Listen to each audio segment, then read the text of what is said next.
Saya dapat semacam rumor lah bahwa ketika 2014 itu Mas Widi pernah dilempar Pak Prabowo dengan asbak, benar nggak? Maaf nih, kebetulan ada trigger dari saya teringat. Saya lupa ya. Oke. Saya lupa. Kalau kata orang psikologi, lupa itu terjadi ketika kita mengalami trauma. Mungkin trauma. Waktu debat tahun 2014 ya. Saya masih ingat tuh. Ada banyak saksi lah. Pak, saya sebagai tim waktu itu menyarankan, Pak, ini titik-titik kritis atau masalah-masalah kritis yang bisa ditanyakan ke Pak Jokowi. Sebelum debat, kemudian Pak Prabowo bilang, apa? Gak bisa, Bid. Ini kalau nanya begini sama aja dengan mempermalukan beliau, dalam tanda petik, karena pertanyaan sangat kritis, kira-kira gitu. Pak, tapi ini debat, saya bilang. Pada debat yang terakhir 2024, itu Mas Anies memberikan penilaian terhadap kinerja Pak Prabowo sebagai Menhan saat itu. Dengan memberikan nilai 11 dari skala 100. Yang kemudian kita lihat itu cukup berbekas pada diri Pak Prabowo. Saya ingin tanya, Mas dulu kan berada di belakang Pak Anies. Itu spontanitas Pak Anies atau ada feeding? Saya dilitsus oleh Bu Ani, istri Pak Hasim Joyo Hadikusumo. Untuk apa? Untuk membantu putri beliau, yaitu Rahayu Saraswati Joyo Hadikusumo. Saya diinduksi dengan keharusan membaca 3 buku. Langsung oleh Bu Ani. Instruksinya dari Bu Ani. Baca biografinya Margono, yang Margono mereka menyebutnya. Kemudian Pak Sumitro, dan tentu saja buku Pak Prabowo.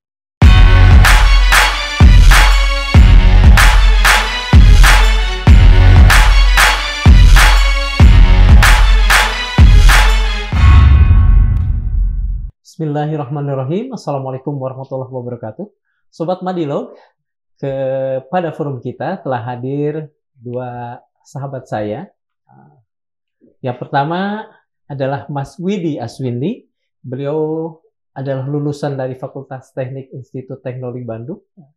Yang pada awal-awal LSI, sebuah lembaga survei, beliau adalah salah seorang pembangunnya. Setelah itu kemudian beliau membangun Jaringan Suara Indonesia atau JSI.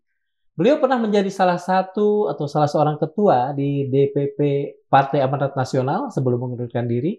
Dan yang tak boleh dilupakan, Mas Widi adalah salah seorang pendukung, dalam tanda petik, fanatik Pak Prabowo Subianto di Pilpres 2014. Hanya di Pilpres 2024, Mas Widi tergabung dalam Timnas Anies Muhaimin sebagai Deputi Materi dan Substansi.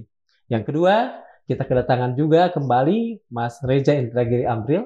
Saya tegaskan sekali lagi, beliau adalah orang Indonesia pertama yang meraih gelar Master dalam Psikologi Forensik. Mas Reza, Mas Widi, kita mulai aja ya, Mas. Siap. Mas Widi terlibat dalam tim Pilpres Prabowo tahun 2014. Apa kesan Mas Widi terhadap Pak Prabowo? Ya, mendampingi Pak Prabowo Hatta ya waktu itu. Ya, Prabowo Hatta, betul. Dulu Pak Hatta kan sama-sama alumni ya. Betul. Alumni ITB maksudnya? ITB juga. Oh ya, koreksi dikit. Kalau di ITB disebut Fakultas Teknik tuh, semua ITB Fakultas Teknik sebetulnya. Oh iya. ITB itu dulu Fakultas Tekniknya UI. Nah, terus kemudian dijadiin ITB. Kalau lebih tepatnya mungkin saya di ITB itu sering disebutnya jurusan gitu. Jurusannya saya perencanaan wilayah dan kota. Sekarang prodi. Sekarang school namanya. Sekolah. Gitu. Sekolah SAPP, sekolah kalau di luar negeri school itu artinya mazhab ya. Frankfurt juga. School itu kan mazhab Frankfurt. Oke, jadi balik ke cerita tadi ya soal apa kesannya gitu. Keterlibatan di Pilpres 2014 itu satu hal yang cukup mendadak waktu itu ya. Dan karena waktu setelah selesai pemilu legislatifnya, karena waktu 2014 itu pemilu legislatif sama pemilu presiden berjarak. Gitu. Jadi setelah pemilu legislatif saya memutuskan untuk nggak ikutan Pilpres, nggak ikutan berkegiatan di Pilpres, karena waktu itu saya lihat Joko Widodo itu jadi capresnya PDI Perjuangan. Di 2014 itu saya cukup intens mendampingi PDI Perjuangan hingga menjadi pemenang pemilu, walaupun saya bukan faktornya kenapa jadi pemenang pemilu. menjadi pemenang pemilu lebih karena PDI Perjuangan adalah partai yang diapresiasi membangun oposisi yang baik pada saat itu. Betul. Salut pada PDI Perjuangan pada saat itu. Nah, tapi kemudian ketika mencalonkan Joko Widodo, saya rasa itu satu kesalahan terbesar lah. Yeah. Dan dalam proses itu saya adalah orang yang selalu mengingatkan ke elit perjuangan pada saat PDI Perjuangan pada saat itu untuk menimbang berkali-kali soal sosok ini. Saya punya banyak catatan tentang itu, tapi ya takdir menentukan lain. Yeah. Nah, jadi saya berangkat waktu itu ke luar negeri, tapi kemudian dihubungi Pak Hatta untuk ayolah dampingin, kira-kira gitu. Okay. Pulang akhirnya ke Jakarta, dan itulah yang pertama kali dibuat Garuda Merah itu. Iya. Jadi ide soal Garuda Merah itu. Kenapa ide Garuda Merah itu? Karena untuk membangun Indonesia pada saat itu butuh keberanian yang lebih besar. Pak SBY kan pada saat itu juga posisinya tuh suka, ya begitulah. Iya, sampai sempat waktu itu dikatakan negara autopilot kita. Saya nggak mau ngomentarin itunya, tapi maksudnya dalam proses politiknya pada saat itu, bahkan Partai Demokrat pun tidak dalam tanda petik mencalonkan Prabowo Hatta. Padahal Pak Hatta waktu itu salah satu besar.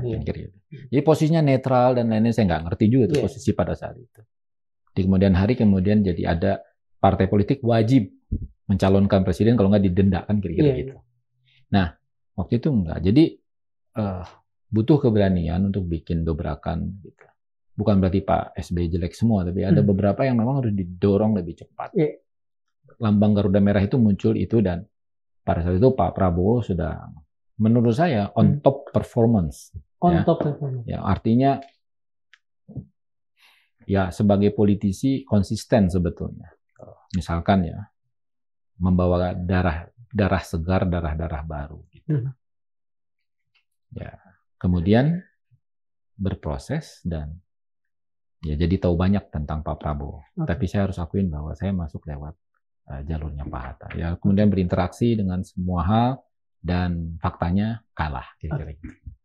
Mas Ria, ini kan Mas Reja pernah saya dengar sangat mengenal keluarga besar Jojo Hadikusumo. Nggak usah pakai sangat lah. Ya cukup mengenal lah ya, karena terlibat apa dulu kalau bisa diangkat kembali. Kemudian saya juga ingin tahu kesannya terhadap keluarga besar ini. Saya mundur dulu ya, karena saya terluka, tanda petik. Di obrolan terdahulu disebut saya ini kan seolah-olah murtad, orang forensik kok sekarang ngomong politik. Ya, padahal sejujurnya nih, Kang Darmawan, Mas Widi, saya tuh lulus S1, justru pekerjaan pertama saya tuh di bidang politik. Ketika saya menjadi diplomat, tepatnya diplomat Deplu di Direktorat Politik dan Keamanan ASEAN. Saya satu-satunya orang psikologi di situ. Iya. Jadi yang siapa bilang saya murtad? Iya. Oke, udah itu disclaimer aja. Cuman kembali ke asal. Ya gitu ya. Nanti juga saya cerita nih kalau dirasa perlu tentang ternyata saya ini di depan ya kelihatan forensiknya, tapi di belakang justru lebih banyak politiknya loh. Gitu ya. Buka-bukaan aja gitu. Alkisah tahun 2013, sekitar tahun 2013 itu saya gabung di salah satu perusahaan yang setelah saya masuk saya baru tahu bahwa perusahaan itu bertanggung jawab untuk katakanlah memenangkan duet Jokowi JK, duet Jokowi JK, terutama sekali pemenangan di Jagat Maya. Karena saya suka nulis, saya suka komunikasi, saya gabung di situ dan secara profesional tentu saja saya harus bekerja dengan proyek itu, bahwa saya harus juga berpikir bagaimana memenangkan duet Jokowi JK. Mundur, perusahaan yang sama sebetulnya juga bertanggung jawab untuk memenangkan Jokowi dan Ahok waktu Pilgub DKI. 2012. Ya. Nah, saya bekerjalah profesional saja ya. Saya bayangkan sekaligus ini merupakan pembenaran atas kegelisahan hati saya. Di kantor, secara profesional, saya bekerja untuk Jokowi JK. Tapi di bilik suara, hak konstitusi, urusan saya pribadi dong. Nah, gitu ya. Itu cara saya untuk melegakan tekanan batin saya sendiri sebetulnya.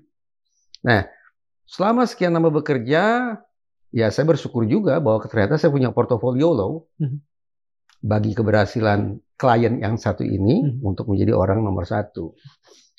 Tapi tadi saya katakan ada semacam pergolakan batin lah, gitu ya. Mampus kau dikoyak-koyak sepi, sepertinya itu merepresentasikan suasana hati saya gitu jadinya. Gitu ya. Nah, sampai kemudian tanpa saya rencanakan sama sekali, ada tarikan besar kepada saya untuk merapat ke kubu Prabowo. Yeah. Sejujurnya di bilik suara saya memang mencoblos Prabowo waktu Pilpres. Yeah. Artinya betapapun saya bekerja secara profesional untuk memenangkan duet Jokowi JK, tapi sejujurnya hati saya tidak ada di sana. Tidak ada di Jokowi. Yeah. Adanya di JK. JK dulu gitu. Sampai suatu saat ya saya berterima kasih ya mendapat kesempatan untuk terbang bersama Pak JK dan beberapa tokoh senior lainnya. Hanya 5 orang lah yang diajak oleh Pak JK untuk terbang ke satu kota berbincang tentang prospek politik Indonesia seperti apa. Namun saya katakan ke Pak JK bahwa dengan segala hormat sekiranya Bapak berduet dengan Jokowi, saya akan pamit. Silakan Bapak percaya atau tidak, saya mendukung Bapak. Tapi kalau Bapak berduet dengan Jokowi, lain lagi ceritanya. Nah, dan sepertinya beliau bisa menerima itu. Ada satu nama lagi lah, saya pikir yang punya sikap sama, yaitu Effendi Ghazali. Bang Ege. Bang Ege. Jadi di dalam pesawat itu, Mas Widi, ada sekitar 5 orang, pecah juga. 3 di antaranya tetap mendukung Pak JK, kendati berpasangan sama Jokowi, sementara saya dan Bang Ege pamit baik-baik. Gitu, pamit baik-baik. Nah, kan tidak mungkin bagi saya untuk milih Jokowi JK. Ya sudah jelas lah opsinya adalah pilih Pak Prabowo dan Hatta Rajasa. Nah, kembali ke pokok persoalan, ada magnet yang membuat saya tertarik ke sana, ke kubu Prabowo dan Hatta. Lebih spesifik lagi, tarikannya lebih dalam. Bahwa saya tidak masuk ke duet Prabowo-Hatta, tapi masuk ke keluarga Joyo Hadikusumo. Saya dilitsus oleh Bu Ani, istri Pak Hasim Joyo Hadikusumo. Untuk apa? Untuk membantu putri beliau, yaitu Rahayu Saraswati Joyo Hadikusumo. Saya bersyukur dan terus terangnya sebagai manusia ada juga perasaan bangga bagi saya bisa masuk ke dalam keluarga yang hebat semacam itu dan mendapat kepercayaan seperti itu. Itulah langkah saya sehingga kemudian bukan hanya katakanlah menjadi simpatisan, tetapi secara aktif melakukan sesuatu untuk kemenangan Prabowo Hatta spesifik lewat jalan merapat ke keluarga Pak Hasim Joyo Hadikusumo. Ada yang tadi belum dijawab oleh Mas Reza. Yaitu karakter keluarga besar ini. Ini buku ya. Ini buku menurut saya salah satu biografi yang sangat rapi. Pak Sumitro. Nah, isi buku biografi yang tulisannya sangat rapi, sangat tertata. Itu pula kesan yang saya tangkap sejak awal terkait dengan keluarga ini. Sangat rapi, sangat tertata, bahasa kerennya sangat terencana dengan baik, punya struktur yang oke, dan mengandalkan kerja tim. Itu kesan yang saya tangkap sejak awal. Mudah-mudahan itu bukan kesan norak ya, pesan norak karena masuk keluarga besar, tidak. Saya pikir saya masuk keluarga itu juga dari dengan pemahaman tertentu intens, ya. Betul. Gitu. Nah, tapi memang kalau ngobrol sama keluarga-keluarga dalam tanda petik elit ya. Tapi kalau saya rasa bahasa lebih tepatnya adalah keluarga-keluarga yang membangun republik ini. Betul. Punya legacy. Ya, misalnya anggaplah keluarga Ibu Mega, keluarga Pak Sumitro, keluarganya Bung Hatta, keluarganya Syahrir, atau siapapun, termasuk yang dulunya mungkin kontroversial macam-macam. Sejarah mah selalu ditulis sama siapa yang pengen menulis saja, seperti gitu. Cuman kalau kita mau cari ibroh kebaikannya, mereka itu keluarga-keluarga ini tuh punya tradisi untuk menyambungkan semangat. Nah itu yang mungkin nggak bisa dilihat. Itulah kenapa, mohon maaf ya, ada kegagalan 10 tahun sebetulnya kita dipimpin presiden yang ahistoris. Yang mana? I don't know. Saya bilang 10 tahun. Saya bahkan buat menyebut namanya aja nggak patut gitu ya. Tidak ikhlas. Tidak ikhlas ya. Bukan benci, tapi lebih ke Sakit hati. dia harus ditempatkan pada tempatnya. Gitu. Dan prihatin mungkin dengan jejak-jejak ya barangkali. Ya, yang menurut saya ahistoris. Dan catatannya nanti akan dibuktikan juga oleh sejarah. Ada beberapa banyak orang, ya, tapi nanti ini kita bahas soal pencitraan dan lain-lain.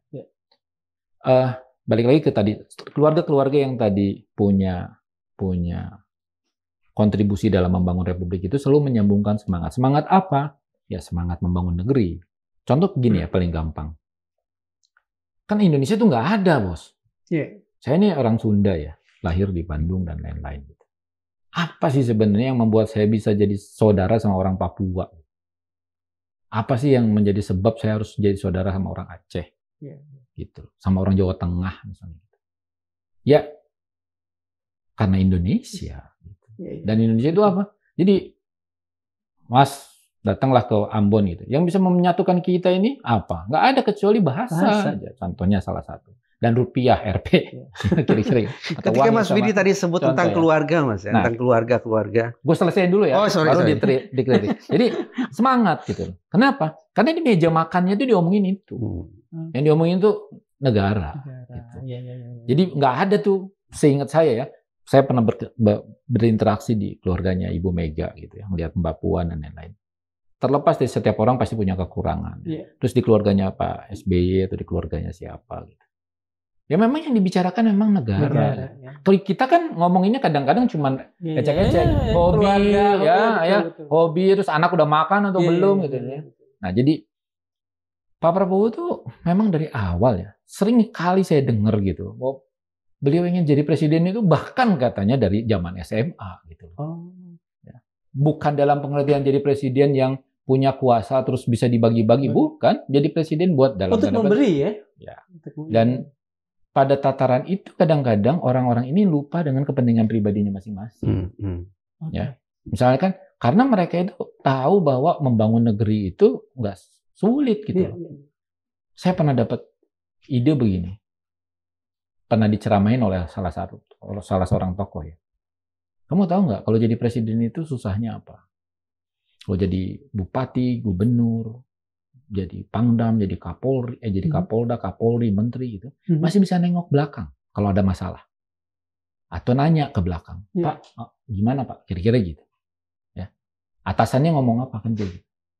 Ini kalau jadi presiden, ya, apalagi di Indonesia, kepala negara, kepala pemerintahan, dipilih 100% rakyat, nggak kayak di Amerika loh. Terus panglima tertinggi angkatan bersenjata gitu ya. Diplomat paling tinggi, kira-kira gitu kan, yang kebijakannya. Batuk aja jadi hukum, kira-kira gitu di Indonesia. Itu, dia kalau ada masalah, gas langka, Bahlil masih bisa begini. Presiden kan bisa, presiden nggak bisa nolak. Siapa lagi yang gue tengok ke belakang? Nggak ada dia yang paling tinggi. Kecuali kepada Allah lah.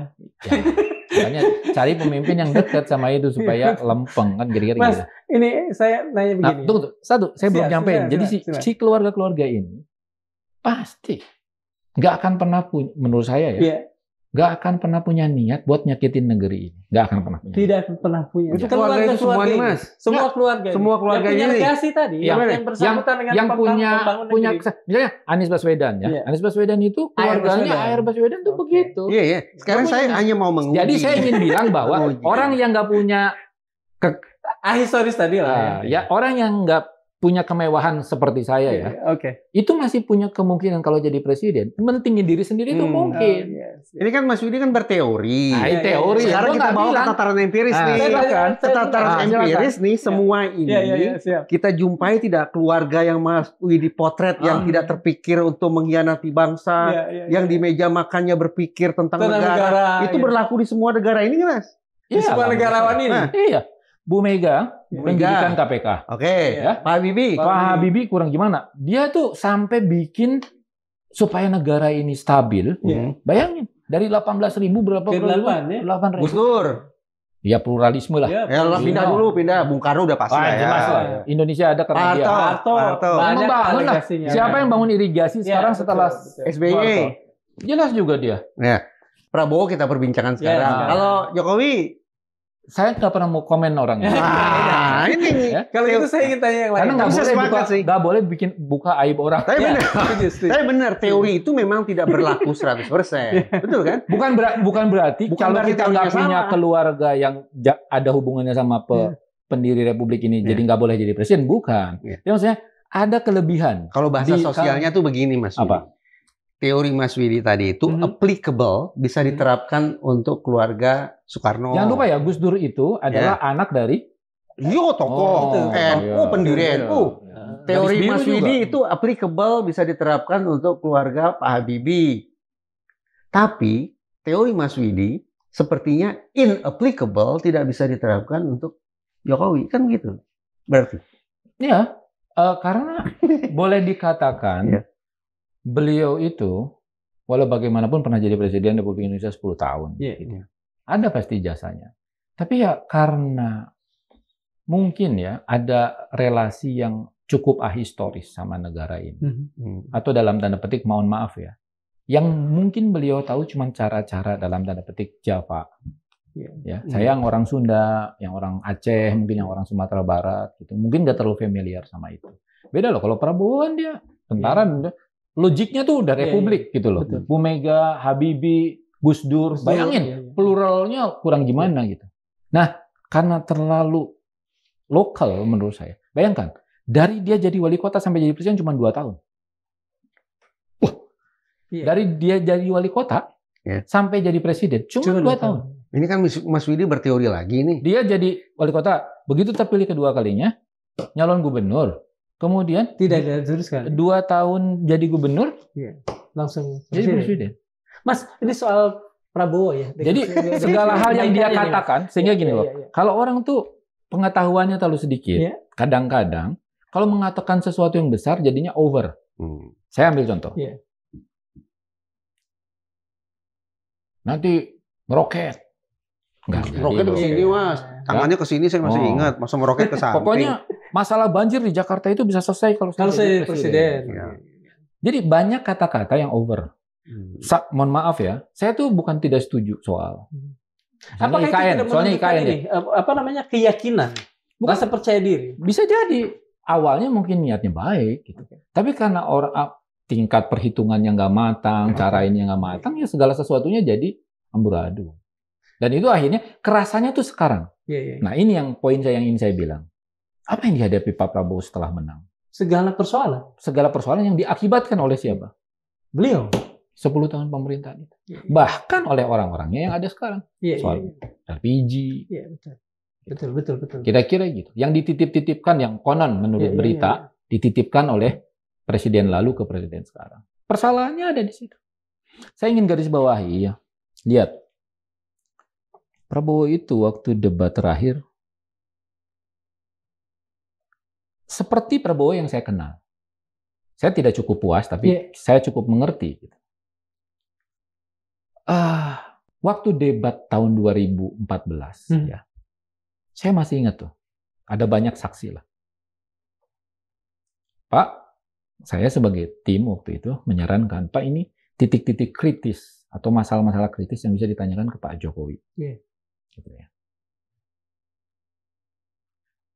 Sebelum debat, kemudian Pak Prabowo bilang, apa? Gak bisa, Bit. Ini kalau nanya begini sama aja dengan mempermalukan beliau. Dalam tanda petik, karena pertanyaan sangat kritis, kira-kira gitu. Akan mempermalukan beliau. Dan kita tidak tahu, nih hebatnya. Dan kita tidak tahu siapa yang akan jadi presiden. Dan kalau kita menghinakan dia, membuka aibnya, ya, maka kalau dia terpilih jadi presiden, dia akan punya cacat. Kira-kira gitu. Tapi ini debat, saya bilang. Debat itu punya level kekritisan tertentu supaya publik tahu justru gitu. Karena cuman level ini yang kita bisa. Sisanya kan kampanye cuman omon-omon lah kalau kata bahasa dia, cuman nggak jelas juga. Mas Liti, saya ingin tanya nih bersangkutan dengan sebentar, debat. saya lanjutin. Di debat kemudian, di hari debatnya, kelihatan memang watak si yang satu itu. Nanya ini sesuatu yang pribadi lah gitu ya. No pribadi. Singkatan. Singkatan kan? Oke, iya. Dan itu dicontoh sama anaknya kemudian 10 tahun kemudian tuh kayak begitu mempermalukan Pak Mahfud. Iya, betul. Itu yang menjadi, itu yang saya nggak akan. Ibu Mega pernah nggak lakukan itu waktu jadi presiden? Iya. Misalnya di debat sama Pak SBY, kamu kan bekas anak buah saya, kan nggak mungkin gitu. Iya. Dia lindungi kehormatan orang-orang itu. Betul. Ini enggak.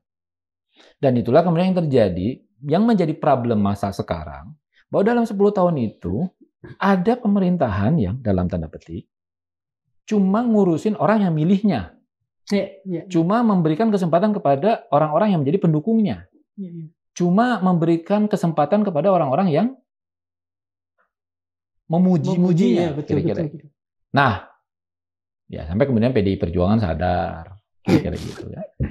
Nah, buat saya yang sejak awal melihat itu ya tapi ini kan Allah takdirkan itu pasti ada. Ada sesuatunya nanti, ada hikmah. Paling nggak buat saya menguji. Mas, ini saya ingin tanya kembali soal debatnya. Pada debat yang terakhir 2024, itu Mas Anies memberikan penilaian terhadap kinerja Pak Prabowo sebagai Menhan saat itu. Dengan memberikan nilai 11 dari skala 100. Yang kemudian kita lihat itu cukup berbekas pada diri Pak Prabowo. Saya ingin tanya, Mas dulu kan berada di belakang Pak Anies. Itu spontanitas Pak Anies atau ada feeding? Kalau menjawab sebuah kebijakan, ya, kalau salah itu ada di anak buah. Oke, siap. Salah ada di anak buah. Baru dengar saya teori kayak gini. Air terjun tuh Pak ya. Kalau di TNI ABRI dulu kan ini air terjun. Ya terus ke bawah. Gini ya, balik lagi.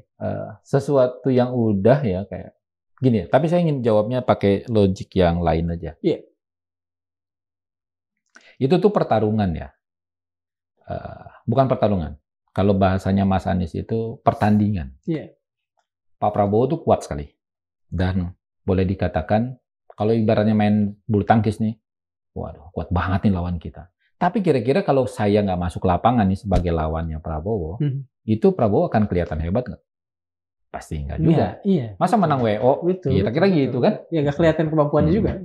Jadi kalau ada penilaian itu, ya itu yang membuat sesuatu jadi lebih kritis kan. Iya, betul. Dan dengan itu, maka semua orang melek. Sekarang menurut saya ada ujian ya. Iya.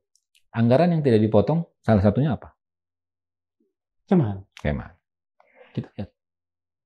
Okay. Nah, angka 11 itu akan jadi terbukti atau enggak? Tentara kita akan makin lebih baik atau makin terpuruk? Iya. Gitu. Tentara kita akan makin menjadi garda paling depan untuk membela Republik atau malah? Iya. Jadi, justru menurut saya ya, kebaikan dari debat yang kemarin antara Pilpres 2024 itu. Semua menguji pada titik maksimal. Okay. Anies berusaha untuk juga menjadi jalan baru. Perubahan, dengan ide perubahan. Beliau juga menempuh jalan baru sebetulnya. Dengan dalam tanda petik rekonsiliasi macam-macam. Dengan ide itulah kira-kira gitu. Dengan ide melanjutkan, lebih tepatnya. Pak Ganjar juga sama. Dan semua orang memberikan penilaian. Apa bedanya dengan mengatakan angka 11 dari 100 dengan ya omon-omon? Menurut saya lebih Pak Anies ini cuma omon-omon. Ya. Artinya dalam tanda petik omong kosong. Nol besar. Sama aja. Ini itu value juga. Cuman nggak dikuantifikasi. Ini mungkin dikuantifikasi. Soal apakah itu sebuah spontanitas atau tidak, tapi itu adalah menurut saya hasil yang matang. Tentu ada argumentasi di balik itu. Dan masyarakat harus bisa melihat. Karena kalau nggak didorong dengan sedemikian hingga, saya rasa ya, kubu Prabowo pun pada saat itu melihat ini pertarungan emang bukan menyudutkan. Gini, bayangan saya ya, all out lah ya Mas. Pilpres itu kemarin ingin dibuat sebuah situasi yang menang tanpa Ngesorok ya? Bukan. Bukan. Menang mutlak dalam from the beginning. Desainnya adalah gimana caranya menang mutlak. Artinya menang mutlak itu belum pertandingan aja udah menang. Kira-kira gitu ya. Tapi debat itu sempat membuat pertandingan jadi tidak cukup yakin juga mereka menang pada awalnya. Kan kira-kira gitu. Betul. Nah, dengan ide menggabungkan semua kekuatan gitu ya, baik di luar, di dalam, baik terlihat maupun tidak terlihat, baik formal maupun informal, itu membuat kira-kira dalam tanda petik semua orang jiper. Kita ini beruntung sebenarnya ada Pak Anies, ya, ada Pak Ganjar, yang nggak jiper. Betul. Jadi justru dengan tidak jiper, mereka juga terpaksa kubu Prabowo ini dalam tanda petik menawarkan program-program yang luar biasa. Betul. Sekarang tugas masyarakat tulis semuanya, ya, makan gratis untuk seluruh anak di Indonesia dan ibu hamil, kira-kira gitu ya. Betul. Terus apalagi? Pesantren, dana bagi pesantren. Fakultas kedokteran. Wah, terlalu banyak sampai saya lupa.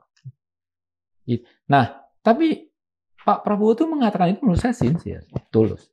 Walaupun kadang-kadang karena semangatnya dan mohon maaf, mungkin dalam konteks mudah-mudahan beliau sehat ya. Dan mudah-mudahan 5 tahun. Saya berharap 5 tahun. Saya nggak kebayang kalau nggak sampai 5 tahun itu. Itu udah jadi bayangan kita semua lah. Di beberapa rumah elit itu ada loh yang fotonya itu cuma Pak Prabowo doang. Mas Reja, ini yang Pak Wapresnya nggak ada. Mas Reja, ini ada hal yang menarik ketika Pak Prabowo, ketika Bu Mega berterima kasih kepada Pak Prabowo dalam urusan Bung Karno. Katakan saja mengembalikan marwah Bung Karno kemarin. Tapi bukan itu persoalannya. Saya melihat di buku ini, Rudolf Project tentang Syahrir pada halaman 787 dengan mendasarkan pada dua buku yang lain, yaitu dari bukunya Pak Herbert Faith, mendiang Pak Herbert Faith, dan dari bukunya juga mendiang Muhtar Lubis. Dari Pak Herbert Faith kita tahu ya The Decline dan lain sebagainya dan seterusnya. Kemudian dari Pak Muhtar Lubis catatan-catatan subversif, dikatakan bahwa kepergian, kalimatnya begini. Dikatakannya begini. Pada halaman 787 itu. Sumitro Johadikusumo, salah satu petinggi PSI pimpinan Syahrir, telah hengkang meninggalkan Jakarta sebelumnya sudah pada bulan Mei 1957. Seperti diberitakan, motivasi Sumitro waktu itu adalah untuk menghindari proses interogasi di Jakarta atas dugaan korupsinya. Mengapa misalnya, ini kan tertulis, Pak Prabowo tidak katakan, memperbaikilah sesuatu yang masih misinterpretasi ini menjadi, sehingga kemudian sang ayah menjadi lebih kokoh gitu. Tidak ada nila sedikit pun. Jawaban sederhananya kan tidak pernah dugaan atau sinyalemen bahwa Sumitro Johadikusumo melakukan korupsi itu tidak pernah masuk ke ruang hukum, ruang penegakan hukum. Jadi dalam bahasa yang vulgar tidak ada criminal record seorang Sumitro Johadikusumo. Apalagi criminal record terkait dengan penggangsiran uang negara, tidak ada, dia bersih. Justru kebalikannya, tercatat sebagai begawan ekonomi. Betul. Itu satu sisi. Yang kedua, saya penasaran nih ke Mas Widi. Ini masih konteks sama sebenarnya tentang korupsi kan? Iya, betul. Ada nggak rencana waktu Mas Widi mempersiapkan debat itu mengangkat isu tentang Sumitro dan korupsi untuk disampaikan oleh Anies di ruang debat? Supaya pertandingan itu membuat masyarakat terhibur. Kalau dalam bahasa saya terhibur itu masyarakat jadi tahu dasar kenapa milih A, B, C. Edutainment lah ya, ada edukasi juga kan? Edutainment lebih tepat. Ya kita itu, saya sebagai timnya Mas Anies ya waktu itu, ingin menempatkan debat itu sebagai salah satu tolak ukur demokrasi yang baik. Gitu. Bukan semata-mata asal nggak suka gitu. Di atas segalanya saya rasa yang memberikan selamat cuma Mas Anies loh. Waktu pas Prabowo terpilih. Jadi ya ini pertandingan terhormat sebenarnya. Nah, oleh karena itu harus dijaga kehormatannya. Apa cara menjaga kehormatan dalam proses pertandingan seperti ini? Masa iya lawan yang baik itu lawan yang ketika masuk lapangan terus duduk kan enggak. Tapi yang membuat keringatnya itu keluar semua dong. Jadi ketika menang tuh yes. Analogi kerja keras ya. Iya.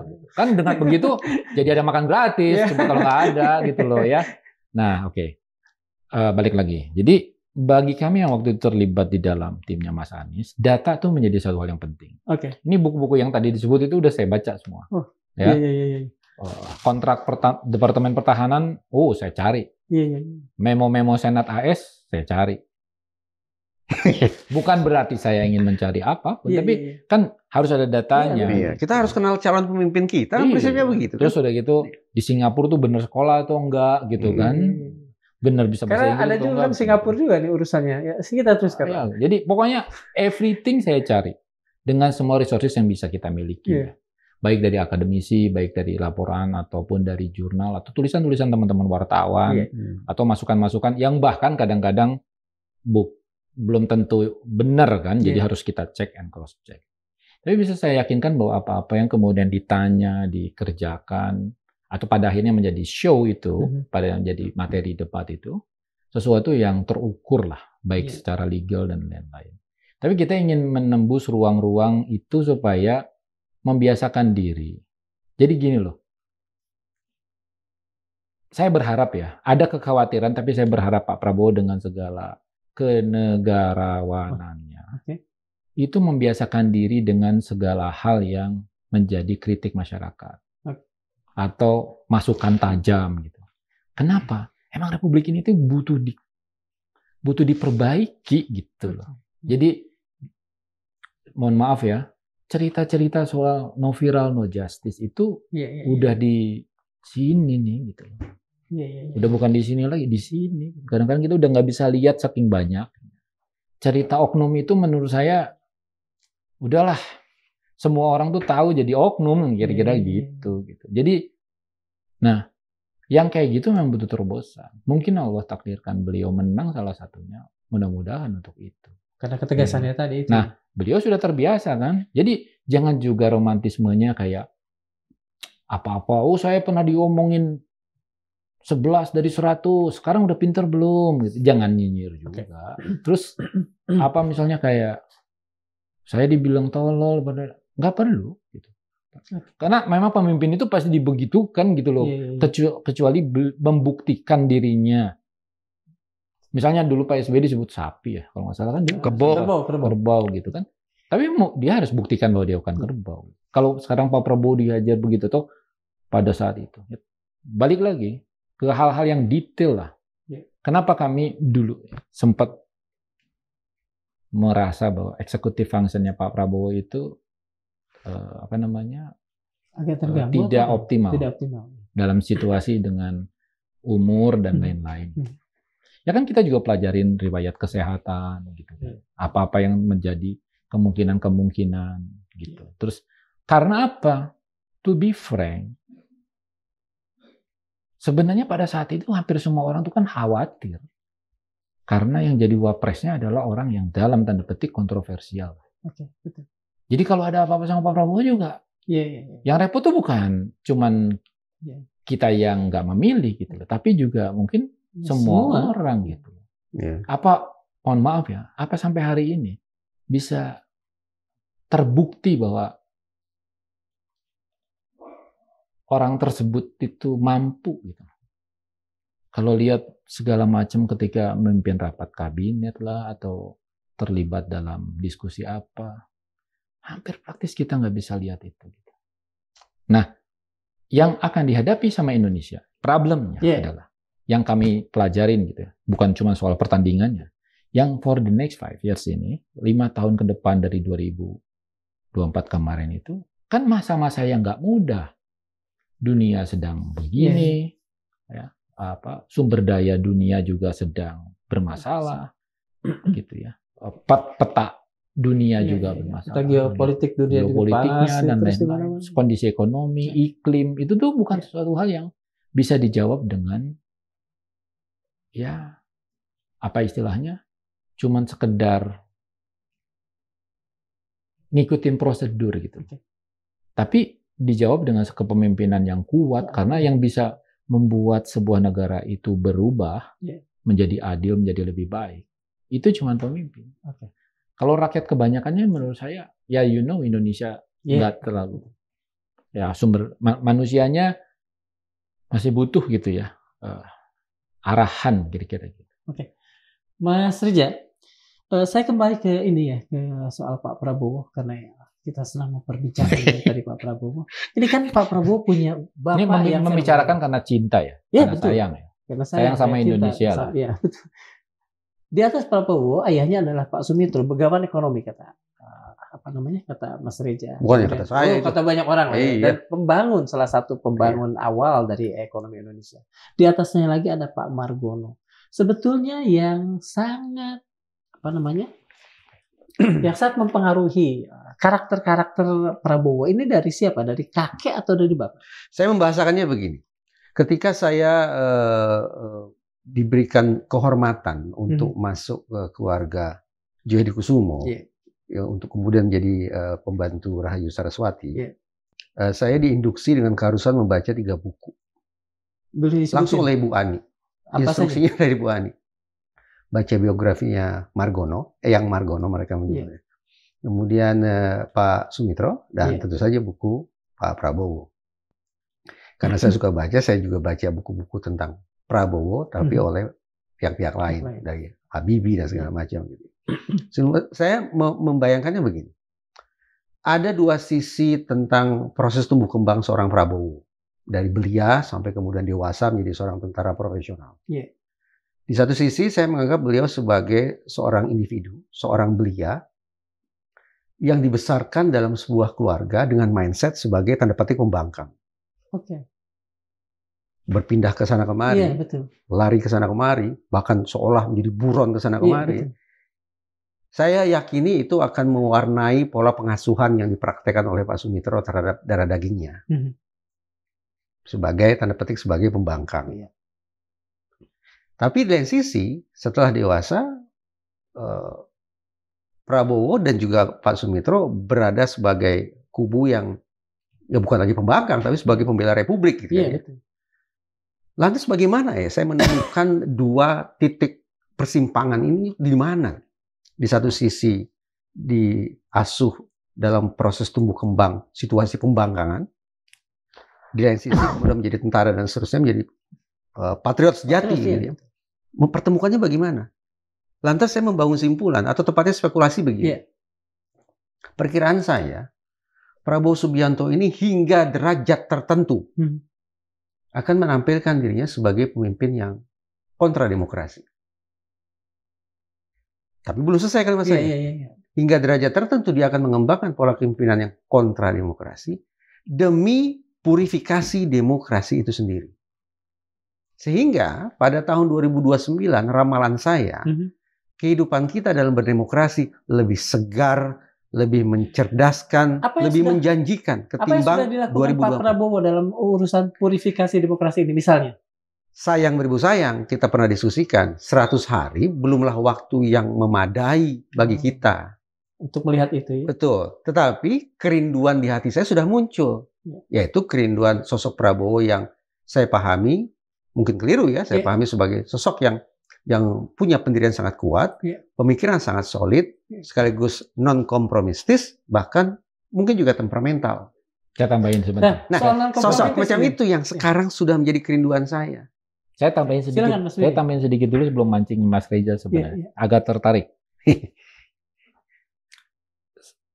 Saya punya hipotesis. Saya bukan meyakini, sebagai orang yang paling pernah juga lah di sana ya. Ada di sana ya, mengetahui beberapa cara pengambilan keputusan, walaupun mungkin waktunya nggak terlalu banyak.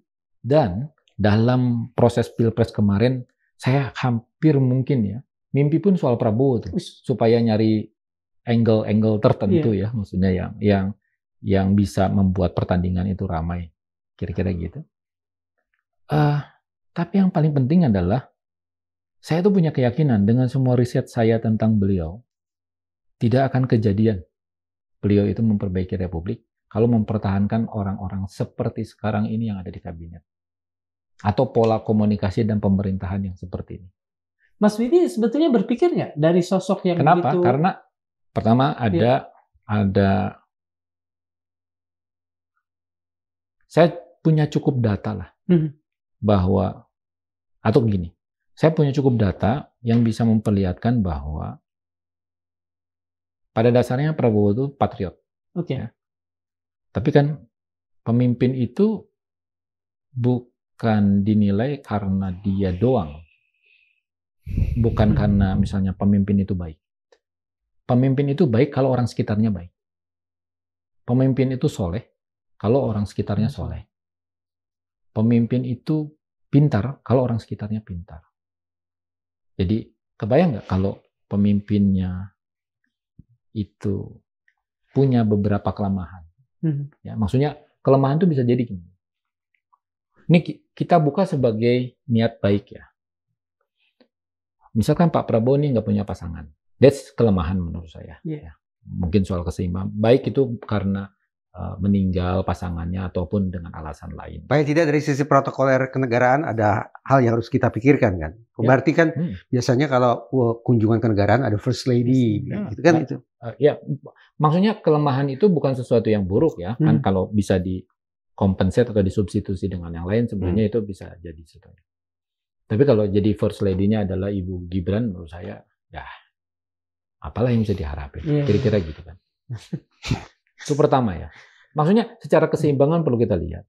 Yang kedua soal, saya tidak yakin ya sampai hari ini seorang vice president gitu dilibatkan dalam banyak diskusi. Ya. Bukan karena Pak Prabowo tidak mau menurut saya. Tapi memang soal kompetensi aja. Ya. Gitu. Artinya juga jadi tidak seimbang dong. Kan enak kalau kita ini punya running mates yang menurut lo kebijakan ini gimana nih? Menurut gua gini. Itu Pak Prabowo mendapatkan itu dari mana sekarang? Oke, misalnya itu ketidakseimbangan berikutnya nih menurut saya. Di sisi lain ada umur. Oke. Ya.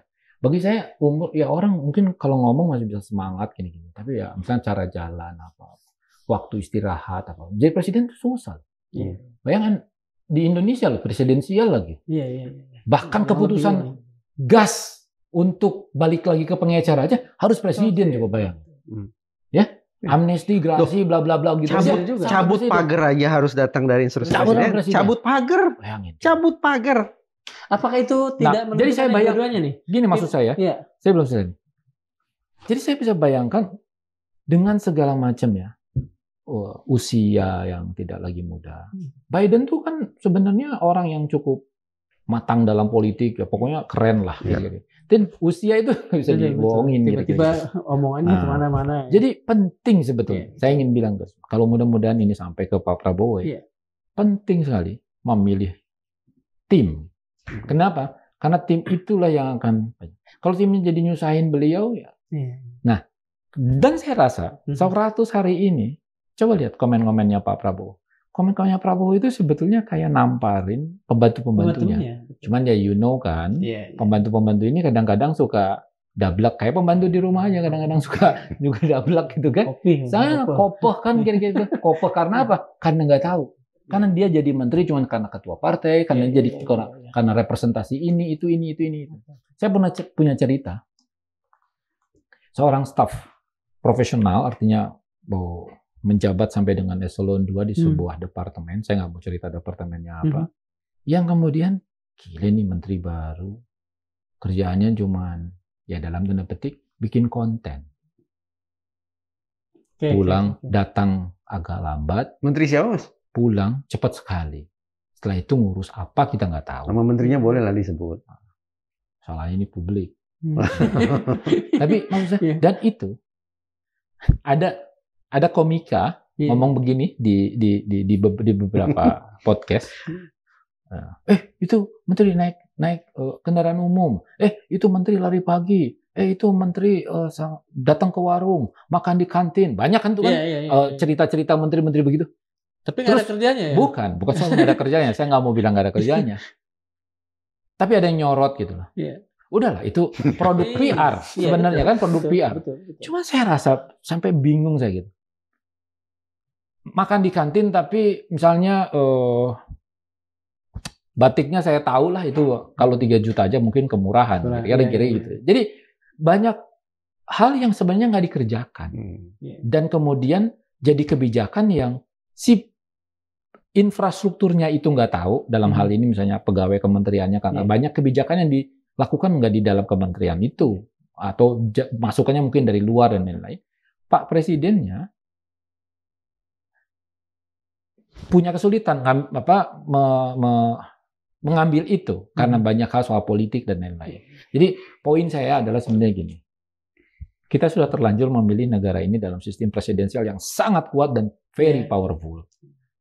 Jadi ya Pak Presidennya mudah-mudahan sampai, ya tolonglah dikelilingi sama orang-orang yang Pak Prabowo harus bisa mengelilingi diri. Kalau Mas Widi diajak untuk menjadi orang yang mengelilingi Prabowo, no problem. Maksudnya? No problem. Maksud saya, mau. Saya pasti mau. Pasti mau. Mau tuh, tapi jangan gaji saya lah. Asalkan saya diperkenankan satu aja, menyampaikan sesuatu yang benarnya aja. Maksudnya, jangan marah ya Pak kalau saya bilang Bapak itu begini. Emang pernah dimarahi apa? Ya, kalau dimarahin sama pemimpin itu satu hal yang wajar. Sebentar Mas Widi. Yang penting jangan ada dendam aja. Jangan sebelum saya lupa nih tentang dimarahi dan sebagainya. Saya dapat semacam rumor lah bahwa ketika 2014 itu Mas Widi pernah dilempar Pak Prabowo dengan asbak, benar nggak? Maaf nih, kebetulan ada trigger dari saya teringat. Saya lupa ya. Oke. Saya lupa. Kalau kata orang psikologi, lupa itu terjadi ketika kita mengalami trauma. Mungkin trauma. Jadi, secara otomatis otak manusia tanpa diperintah terhadap pengalaman traumatis lupakan. Diputus lah. Padahal tidak realistis. Maka benar yang beliau katakan tadi, asal tidak dendam. Karena secara universal ungkapannya gini, to forgive but not to forget. Jadi tapi sebenarnya ini gini, kalau di lagu forgive and not forgotten. Oh ya. Jadi gini, orang marah itu punya style menurut saya ya. Nah, saya mungkin sudah sampai pada tahapan yang kalau dimarahin itu cukup mengerti sebagai style setiap orang gitu. Nggak saya masukkan ke dalam hati lah. Betul. Karena orang kan kemudian terlihat dari beberapa tindakannya. Gitu. Oh ya, bahwa mungkin saking cintanya dan saking pengennya kan kira-kira gitu. Mas, ini saya ingin tanya ke Mas Reja. Saya ingat tadi ya, meskipun udah agak lama, Mas Reja bilang bahwa Pak Prabowo ini orang yang non-kompromistis. Yang akan melakukan purifikasi demokrasi dan lain sebagainya. Tapi, itu juga harus hati-hati loh. Pak Prabowo itu punya, ini saya bilang punya ya, punya potensi gitu. Jadi jangan sampai mengembalikan demokrasi kayak Hitler juga. Betul. Nah ini saya tanya, bukti 100 hari dari mulai pembentukan kabinet kan tidak menopang keyakinan Mas Reja tadi. Prabowo kerja, ya paling tidak yang terpotret di media ketika beliau memberikan instruksi atau perintah cabut pagar, kemudian batalkan kebijakan yang tidak bijak terkait gas 3 kg. Tetapi bagi saya itu belum mencapai level executive order. Iya dong, kebayang. Iya. Kalau urusan gitu terus diomongin sama presiden. Apa yang tampak di 100 hari ini masih terkesan sebagai sebuah pendekatan hit and run saja. Kepemimpinan yang hit and run. Ya, sebetulnya tidak salah. Tetapi sayang beribu sayang, seandainya pola kepemimpinan macam itu diterapkan untuk seorang level presiden, hit and run semestinya tidak lagi dilakukan. Pertanyaan muncul, lalu kenapa nih? Seorang jenderal ini dengan riwayat keluarga yang sedemikian dahsyat itu, di 100 hari ini terkesan hit and run, kenapa? Ya karena kaki-kakinya tidak berjalan. Kaki-kaki tidak berjalan. Menteri-menterinya ini ya. Kita boleh pilih lah ingin mengatakan disfungsi atau malfungsi ini terhadap kaki-kaki itu. Sehingga mau tidak mau, suka tidak suka. Maksud saya kan beliau ingin mengatakan ya walau bagaimanapun kita harus kerja. Akhirnya instruksi-instruksi yang sebetulnya level rendah itu langsung dari beliau oleh otoritas tertinggi.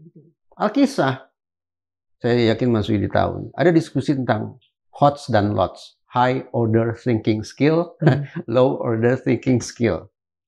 Kepada seorang level presiden, apalagi yang kaliber seperti ini, kita harus yakin dia punya HOTS dong, HOTS, High Order Thinking Skill. Tapi instruksi-instruksi yang beliau katakan, yang tadi saya sebut, terkesan hit and run itu justru LOTS, Low Order Thinking Skill. bukan karena kecerdasan beliau buruk, bukan. Tapi tadi menurut saya, karena kaki-kaki beliau itu tidak berjalan sebagian. Ini kan disayangkan sekali artinya ya. Sangat. Orang yang potensinya begitu begitu tinggi secara aktualitas tidak bisa karena itu kaki-kaki yang Kang Darmawan, saya terus terang ya, tahun 2024 saya tidak mencoblos Prabowo Gibran loh. Dua alasan diantaranya, satu, ini dibuat-buat nih, gaya-gaya joget, gemoy-gemoy dibuat-buat. Saya yakin orisinalnya Prabowo tidak seperti itu. Terbukti kan, setelah dilantik pernah lihat Pak Prabowo joget-joget? Tidak pernah. Tidak. Kan? Nah, berarti memang asli itu hanya ini sajalah, hanya sebuah kosmetik saja. Tapi ada alasan kedua yang menurut saya kartu mati adalah, ya tadi sudah disuarakan oleh Mas Widi. Kok bisa-bisanya ini presiden dengan kaliber seperti ini, wakilnya kalibernya seperti itu. Kalau kita ingin pilah lots, ini jadi kena nih. Iya. Tapi gini, Mas Widi, Mas Reja, berkali-kali kita mendengar secara terbuka Pak Prabowo mengatakan bahwa Pak Gibran itu adalah pilihan saya. Gimana ini? Ya, soal pilihan kan boleh-boleh aja. Orang kan dipilih juga untuk, udahlah supaya nggak ganggu gitu, udah takut sih, gitu kan. Terus diem aja. Tapi kan saya bayangkan itu kan ketidakseimbangannya. Beliau jadi nggak punya counterpart yang bagus untuk ngebangun itu. Terus udah gitu, anggaplah dalam tanda petik menteri-menterinya juga begitu, atau pembantu-pembantu yang lainnya begitu. Saya tuh ingin bilang bahwa gini, saya ini nggak mau pro Prabowo atau kontra Pak Prabowo gitu, but now he is our president. Nah, suka tidak suka, apapun yang akan beliau putuskan itu akan impact ke kita gitu loh. Dan sebagai negara yang sistemnya presidensial, lihat aja lah paling gampang. Gubernur, wali kota, bupati udah kepilih lama kan? Tapi nggak jadi lantik-lantik. Kenapa? Presiden bilang nanti nunggu jadi tanggal berapa, yang asalnya tanggal 6 berubah. Jadi maksud saya, kok bisa ya? Ini menteri-menteri nggak bisa, kayak maksudnya kalau memang itu satu kebijakan, mending ini ada orang udah dipilih rakyat, gitu ya. Terus enggak.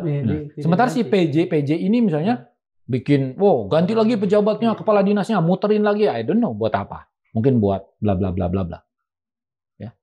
Terus ada anggaran macam-macam lah. Jadi ada hal yang uncertainty-nya tuh jadi tinggi gitu. Terus kita dibuat cemas hal-hal yang sebenarnya nggak perlu. Terus kemudian presiden turun tangan. Saya ngerti sih pasti rumit lah jadi presiden tuh, balik lagi ke ini tadi. Tapi saya yakin sebetulnya poinnya adalah jangan takut juga sih ganti orang menurut saya. Dia tuh punya kekuatan yang luar biasa. Jadi presiden Indonesia tuh punya kekuatan. Bayangin Pak Joko Widodo aja, ya, Pak Mulyono ini dalam banyak kesempatan banyak disebut sebagai Mulyono sekarang, itu hanya dengan modal begitu aja ketika dikasih jabatan presiden powerful. Apalagi Pak Prabowo ini dari keluarga yang secara elit punya keterkaitan sama pendirian Republik ini, jenderal bintang 4 kalau bintang 3 ya sekarang. Bintang 4. Etos, patos, ini semua. Di sini ada. Sekarang dikasih jabatan presiden, harusnya nggak boleh terlalu takut itu. Dan memberikan cek kosong pada beberapa hal gitu loh. Jadi kepada orang lain, biarkan kepemimpinan ini memang kepemimpinannya Pak Prabowo, seleranya beliau, dan kehormatannya beliau. Jadi melihat segala hal yang terjadi sekarang ini kan sebetulnya dilindungi dengan kehormatan itu. Betul. Dignity. Tercantum tuh di buku ini. Dignity. Iya, kata Pak Sumitro, manusia itu dinilai berdasarkan dignity-nya. Itu ya. Terserap nggak ke dalam Pak Prabowo? Jadi orang-orang yang tidak mewakili kehormatannya beliau, yang tidak akan menjamin kehormatannya beliau, dengan, mohon maaf ya, dengan usia yang sekarang rentan, gitu ya. Renta atau rentan? Rentan. Itu mau tidak mau harus milih orang-orang yang kompeten dan ya bisa menjaga martabat itu. Kita bayangkanlah kalau menteri-menteri cuma dijadikan alat kosmetik. Gitu. Mengapa Pak Prabowo tidak sesegera mungkin? Kan Pak Jokowi juga beberapa kali itu melakukan reshuffle. Mas Arya? Saya tidak tahu. Itu yang tadi saya katakan, saya membahasakannya. Saya merindukan itu loh. Kan nggak harus diganti. Merindukan. Nggak harus diganti menurut saya. Tapi dipanggil terbuka lah. Panggil terbuka. Kalau ada menteri salah, itu panggil terbuka. Agar itu juga bisa bisa sebagai bentuk pertanggungjawaban juga pada publik ya sebetulnya. Misalnya contoh ya paling gampang. RI 36 itu kan utusan khusus presiden. Iya. Ya. Anggaplah Siapa? Mas Raffi ya? Siapa? Ya, anggaplah RI 36. Iya, Pak Raffi Ahmad. Pak Raffi Ahmad. RI 36 itu punya problem atau menimbulkan kontroversi di masyarakat. Iya. Ditegur, jangan ditegur sama Mayor Teddy menurut saya. Iya, betul. Ditegurnya sama presiden, karena dia pembantu presiden, betul, bukan betul. pembantunya Mayor Teddy. Betul. Terus yang kedua, dihukum lah. Mas, pejabat itu kalau ditegur, kalau di luar negeri mah sebelum ditegur mundur hukumannya. Kita ditegur tidak jadi hukum. Dihukum tuh kan bisa macam-macam ya. Misalkan mulai hari ini tidak lagi dikasih patwal. Iya. Ya. Publik tuh kan jadi merasa terapresiasi gitu loh, concern-nya. Ya. Terus misalnya pagar gitu kan. Masa iya kepala BPN lamanya dipanggil dong yang nanda tangan itu misalnya. Jangan dibiarin-biarin begini gitu. Terus kemudian hilang, terus kemudian persoalan ini yang makin lama modal publik yang 58% gitu.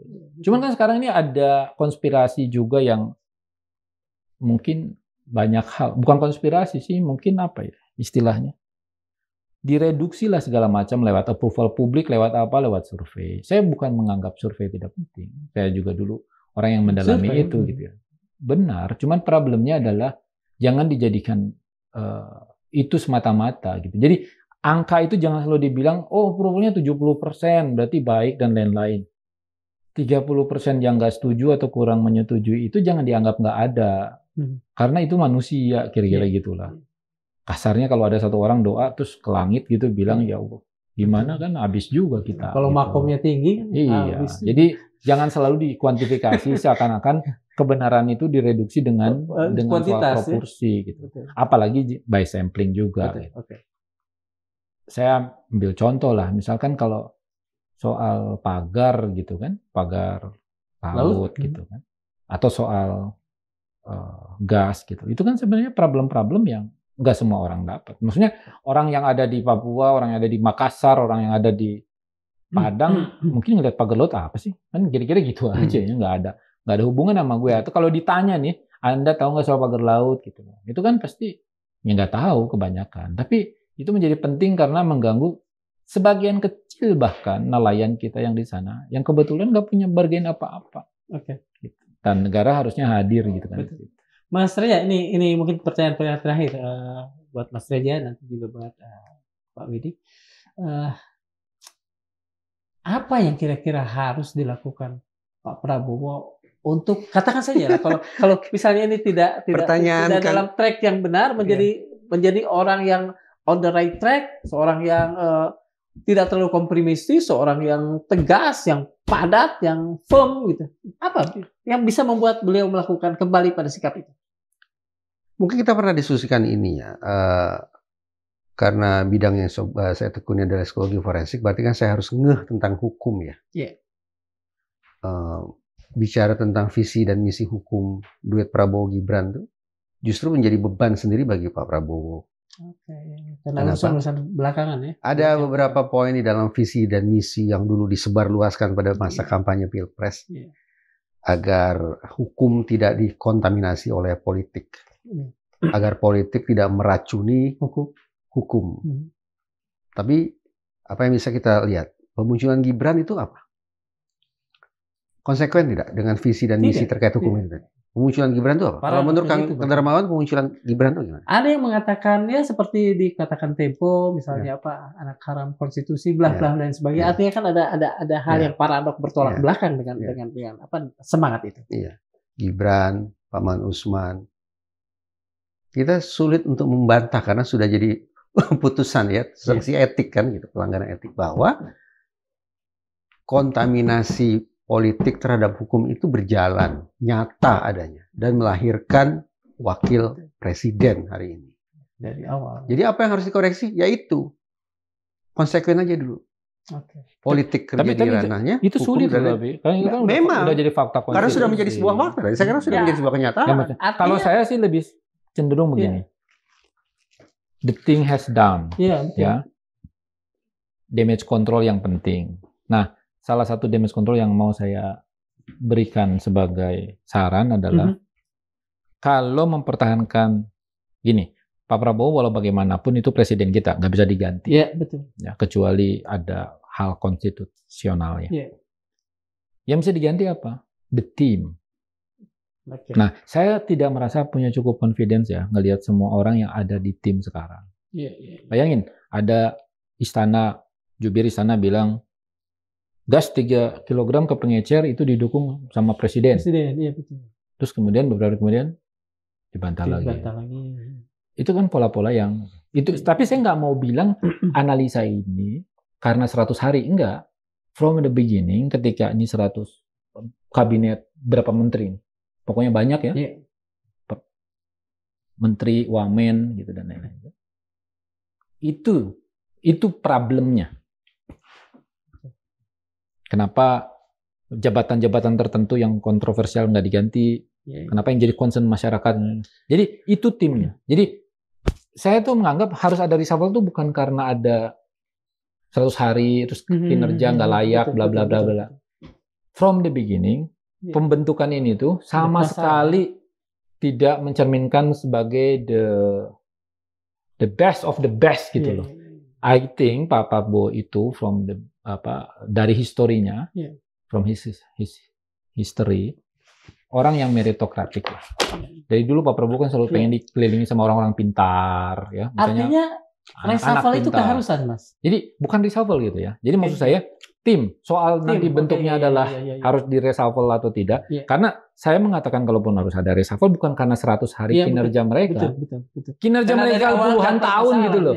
Ya, orang-orang ini jabat menteri udah berapa puluh tahun jadi menteri. Udah berapa kali dia jadi menteri, gagal kok gitu loh. Betul. Terus orang-orang ini tuh punya track record ini. Jadi bukan berarti harus muda, enggak. Bukan berarti harus tua, enggak. Bukan harus berarti tentara sipil, enggak. Ini problemnya adalah menteri. Bayangin aja kalau orang yang ini nggak diganti atau nggak segera reposisi ya, yang rumit tuh beliau. Dan masa presiden nunjuk orang yang memperumit pekerjaannya. Betul. Kira-kira gitu. Mas Reza, Mas Widi, terima kasih sekali udah hadir bersama. Mohon maaf kalau misalnya saya sebagai orang ketiga yang mengatur pembicaraan ini. Baru kali ini saya dengar ada host minta maaf ke Narsu. Saya malah mau minta maaf sama Pak Prabowo udah ngomongin. Makanya tadi saya berupaya, kalaupun harus ada permintaan maaf, kalaupun harus ada, mungkin bukan ke saya, ke publik, bukan ke Mas Widi. Sobat Madilau, keluarga Joyo Hadikusumo adalah arus yang tak pernah surut dalam sejarah Republik Indonesia. Dari Margono, sang pendiri BNI di tengah riuh revolusi, Sumitro, sang arsitek ekonomi pembangunan, hingga Prabowo yang menapak jejak politik dengan ambisi tajam. Mereka menjelma seperti pepatah Arab, manjada wajada. Siapa bersungguh-sungguh akan berhasil. Mereka mengukir peran di setiap persimpangan nasib bangsa, di mana warisan bukan sekadar nama, melainkan beban dan bara yang harus dijaga. Namun sejarah mereka lebih dari sekadar catatan jabatan dan kekuasaan. Ini adalah kisah tentang keyakinan dan kegigihan di tengah badai perubahan. Friedrich Nietzsche pernah berkata, siapa yang memiliki alasan untuk hidup dapat menghadapi segala apa. Margono hidup untuk kedaulatan, Sumitro berjuang demi pembangunan, dan Prabowo bertarung untuk keyakinan politiknya. Dalam tiap babak Indonesia, keluarga ini adalah nyala api yang tak padam. Kadang menghangatkan, kadang membakar, tetapi tetap abadi dalam denyut nadi Republik. Terima kasih. Wassalamualaikum warahmatullahi wabarakatuh. Terima kasih Mas Wadi. Kang.